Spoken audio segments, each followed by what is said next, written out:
Marcus Aurelius was a 2nd century Roman emperor and a Stoic philosopher.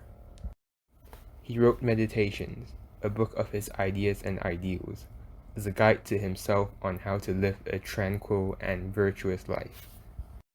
Besides being burdened by the responsibilities of governing an empire, Aurelius suffered from ill health and chronic pains, but he could master his perceptions and see obstacles as opportunities to improve. Despite being frail in body, he showed physical resilience. Aurelius knew that he could not control all that happened to him, but he could control how he responded. He took control of his happiness and lived his best life. His teachings help us develop resilience.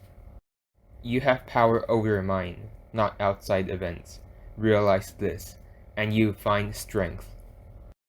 By distinguishing what is under our control from what is not, we can follow nature with neutral attitude towards bad things that are beyond our control, accepting the misfortunes and focusing instead on our responses to suffering. As an emperor, Aurelius learned to be unaffected by criticism and flattery. It is not events that upset us, but our views on them. An event may be unpleasant, but we add more suffering when we indulge in negative thinking. Aurelius advised against opining on natural and inevitable events. He said if we took away our opinions, we would take away the complaints that we had been harmed. And if we took away the complaints, the harms would be taken away. Aurelius taught us how to view obstacles as opportunities. Just as nature takes every obstacle, every impediment, and works around it, turns it into its purposes, incorporates it into itself, so, too, a rational being can turn each setback into raw material and use it to achieve its goal. Aurelius saw people suffer during the plague and wars that afflicted his empire. He emulated the attitudes and behaviors of people who faced adversity with courage and wisdom. This teaches us to use our strengths and virtues to overcome life's challenges. To love only what happens, what was destined, no greater harmony. Aurelius taught us to love our fate. Futile struggle against predestined events will add to emotional suffering and frustration with life. Instead of resisting or becoming resentful, we can let go of our inner struggle and consciously embrace unpleasant experiences. Remember, matter, how tiny you share of it. Time, how brief and fleeting your allotment of it. Fate, how small a role you play in it.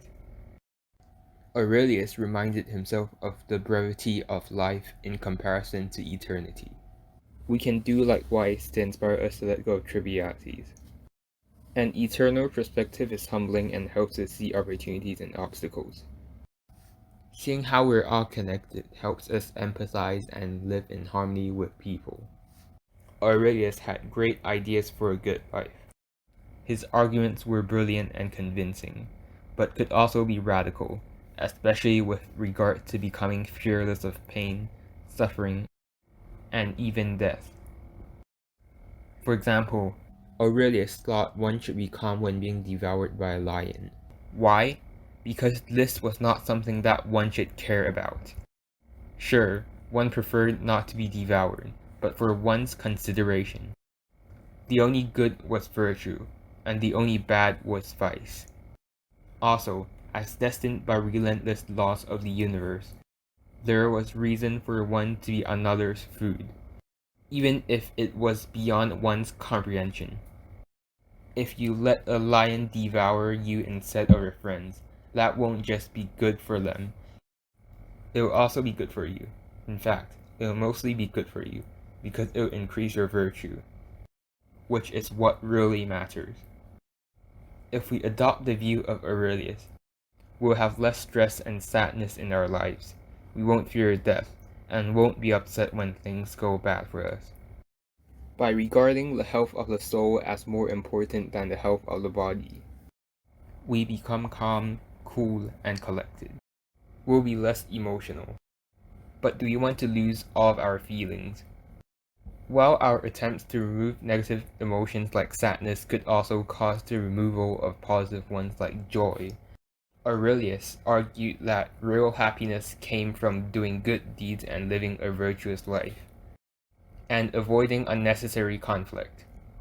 So, no matter what happens to us, we do what is in our power to do, and for all that is not, we trust the will of nature. I trust that you will like, share, and subscribe. Thank you.